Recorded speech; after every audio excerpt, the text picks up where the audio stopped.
आजची जी सभा झालेली आहे, अनेक मुद्दे तुम्ही उपस्थित केलेले आहेत. नेमकं काय सांगाल, की या जी ही एकतर उशिरा करण्यात आली ही सभा, तुमच्या बोलण्यातून सुद्धा ते आलं आणि जी करण्यात आली त्याच्यामध्ये अनागोंदी कारभार प्रशासनाचा खूप दिसून आला. त्या अनागोंदी कारभारावरती सत्ताधाऱ्यांकडून पडदा टाकण्याचा प्रयत्न झाला का? हे नक्कीच काय आलं आज 2025-26 आणि 26-27 25-26चं सुधारित याच्या बाबतीत सुद्धा त्यांनी नगराध्यक्षांच्या समोर मांडताना इतक्या चुकीच्या पद्धतीने मांडलं की 25-26चं सुधारित सुद्धा मांडू शकत नव्हते. 26-27चा मांडताना फक्त त्यांनी महसुली अर्थसंकल्प मांडला, भांडवली अर्थसंकल्पच मांडत नव्हते. आता पहिलाच अर्थसंकल्प आहे, विनाकारण वाद घालायचा नाही. नगराध्यक्ष पहिल्यांदा आलेले आहेत ना, चव्हाण साहेबांच्या समाधीवरती हा अर्थसंकल्प चालू आहे. तर त्यावेळेला कुठेतरी समजून घेऊन दुरुस्ती कराव्यात आणि दुरुस्ती करून पुढे जावं, या बाबतीत आम्ही बोललो. आणि ज्यावेळी मी ते सांगत होतो की ह्या तरतुदी चुकीच्या आहेत, त्या उत्पन्नाच्या चुकीच्या आल्या की नक्कीच खर्चाची बाजू पण चुकते. कारण तुमच्या खिशात रुपयानं आलेला तुम्ही 10 रुपये खर्चाचे ठरवले, उद्या देणार कुठून आहे? आम्ही ज्यावेळी मुख्याधिकाऱ्यांच्याकडे जातो की हा खर्च करूया जनरल फंडातनं तो करूया, तर ते म्हणतात पैसेच नाही. मग असं असताना जर चुकीच्या तरतुदी झाल्या, ज्यावेळी ते अधिकारी तो फॉर्म काढतात बिल देताना, त्यावेळी ते म्हणतात नाही माझ्याकडे ही एवढीच तरतूद आहे, होऊ शकत नाही. आणि जमेची बाजू आलेली नाही, खर्चाची बाजू मांडायची कशी? तर ह्या ज्या काही चुका होत्या प्रत्येक घटकावाईज मी त्यांना समजून सांगितलं. आणि आमचं असं म्हणणं होतं की ठीक आहे, उत्पन्न काही हे घरपट्टी वाढवून ते शक्य नाही, ते करू नये. अधिकारी म्हणत होते की आम्हाला चतुर्श्रेणीत 5% किंवा 10% वाढवायला लागणार. आम्ही त्याला विरोध आहे. तुम्ही म्हणताय म्हणून आम्हाला काय करायचं? आम्हाला नाही वाढवायचं. आमच्या शहरात आधीच घटपट्टी जास्त आहे, आम्हाला ते वाढवायचं नाही.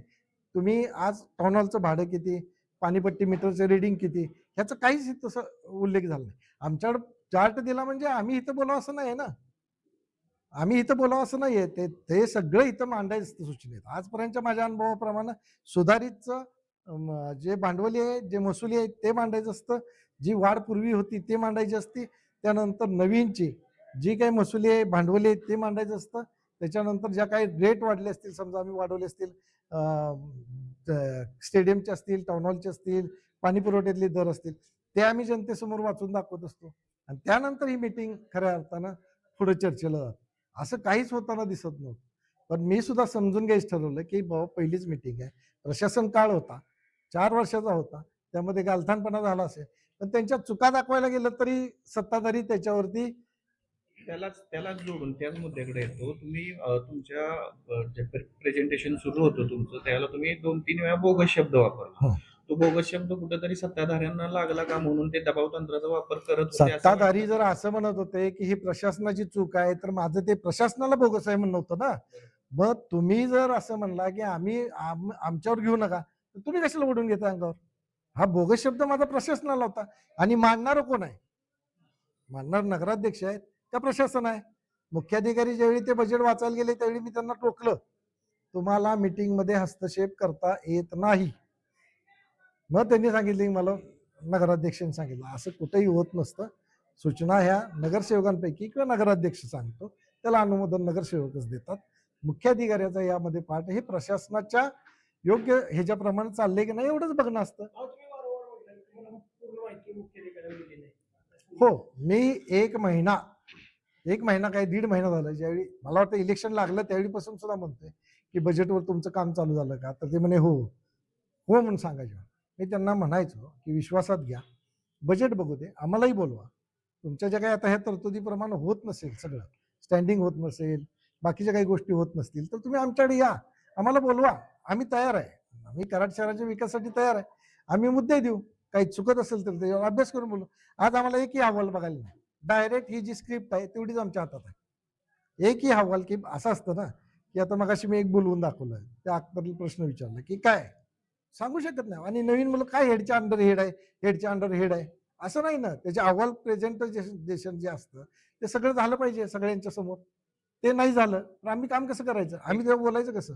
एकंदरीत ज्या चुका दाखवल्या जात होत्या त्यावेळेला सत्ताधारी पक्षातील सदस्यांनी ज्या पद्धतीनं तुमच्याशी आर्ग्युमेंट करण्याचा प्रयत्न केला, तर यावरून असं म्हणाल का की विरोधी पक्षाचा आवाज दाबण्याचा हा प्रयत्न होता? नक्कीच. त्या काही सदस्यांना असं वाटलं की आता हे जे बोलणं आहे ते आपल्याला लागतंय, त्यामुळे ते तो आवाज दाबण्याचा प्रयत्न करत होते. पण माझा आवाज कुणीही दाबू शकत नाही. मी माझा आवाज, मला जनतेनं अधिकार दिलाय, तो मी पुढे मांडत राहणार. माझा आवाज कोणी दाबू शकत नाही. तुम्ही जे आज आक्षेप नोंदवले, आता तुम्ही दोघंच आता तुमची जी विरोधी गट आहे दोघं तिघच तुम्ही सिनियर आहेत किंवा अनुभव आहे तुम्हाला, बाकीचे लोक ज्युनियर आहेत, त्यांना सुद्धा तुम्ही थोडंसं सहकार्य देऊन तुम्ही हे जे आक्षेप आहेत ते वरिष्ठांच्याकडे तुम्ही मांडणार का? हो, आता ह्याच्यावर तुमचं समाधान झालं किंवा नाही ते आम्ही ज्यावेळी बजेटची कॉपी मिळाली त्याला 3च दिवस होते खरं तर. त्यातला 1 दिवस मला वाटतं प्रशासन कुठं त्या निवडणुकीच्या काळात वगैरे गेलं ग्रामपंचायतीच्या. आम्ही सर्व नगरसेवकांना घेतलं. सर्व नगरसेवकांना मी बजेट काय असतं, आमच्या सर्व नगरसेवकांना मी दाखवलं, हे बजेट अशा पद्धतीनं असतं. तुम्ही ह्या मुद्द्यांच्यावरती अभ्यास करा. तुम्हाला जे मुद्दे योग्य वाटत आहेत, म्हणजे उत्पन्नाच्या बाबतीत असतील किंवा खर्चाच्या बाबतीत असतील, शहराच्या विकासाच्या बाबतीत असतील. जसं सुमित म्हणला की शैक्षणिक त्याला हे करायचं आहे, हा म्हणला की मला पार्किंगच्या बाबतीत हे करायचं, तर ते जे मुद्दे आहेत ते तुम्ही बोला. त्यातून उत्पन्न पण आहे ना. हा बीओटीचं जसं म्हणला की उत्पन्न होऊ शकतं, तर होतंय ना. तर उत्पन्नाचे बाब आहेत, म्हणजे हे जे बजेट असतं ते उत्पन्न आणि खर्चासाठी असतं. मग अशा वेळी जर नवीन सदस्य मांडत असतील तर तुम्ही रिस्पेक्टली त्यांचं सगळं घेतलं पाहिजे. हे जे मांडतायत हे शहराच्या विकासात्मक मांडतायत, शहराची प्रगती होण्यासाठी मांडतायत आणि शहराला उत्पन्न निर्माण होऊन देण्यासाठी मांडतायत. ते काही इथं चेष्टा करायला बसलेले नाहीत. हो, तुम्ही अर्थसंकल्पावर हे समाधानी आहात? नाही, मी समाधानी नाही, पण त्यांनी मला काय आता आश्वासन दिलंय की आम्ही तुम्हाला दाखवल्याशिवाय हा पुढे शासनाला सबमिट करत नाही. हे नगराध्यक्षांनी आम्हाला, पहिलाच अर्थसंकल्प आहे, विनाकारण मी त्याला बहुमत, म्हणजे तुमचं तुम्ही बहुमतानं करा, हे बरोबर नाही. आणि एक तर चव्हाण साहेबांच्या समाधीवरती तो माणूस, विचारलं ना मला, तुम्ही आम्ही संकल्प करतोय. आम्ही सांगितलं ना त्यांना, आमच्या सूचना तुम्ही घ्या, आमच्या सूचना घ्या आणि हे बजेट ज्या पद्धतीने झाले त्या पद्धतीने देऊ नका. ज्या काही 000 आकडे, ज्या काही चुकीचे आकडे, त्याचे हेड चेंज करा. ज्या काही आपल्याला करायचे आहेत, सुपर मार्केटच्या असतील किंवा इतर गोष्टी असतील, उत्पन्न वाढीचे असतील, शहराच्या विकासाच्या दृष्टीने असतील, म्हणजे रस्ते, पाणी, वीज, आरोग्य, हे सबळीकरण एकत्रित या बजेटमध्ये अपेक्षित आहे.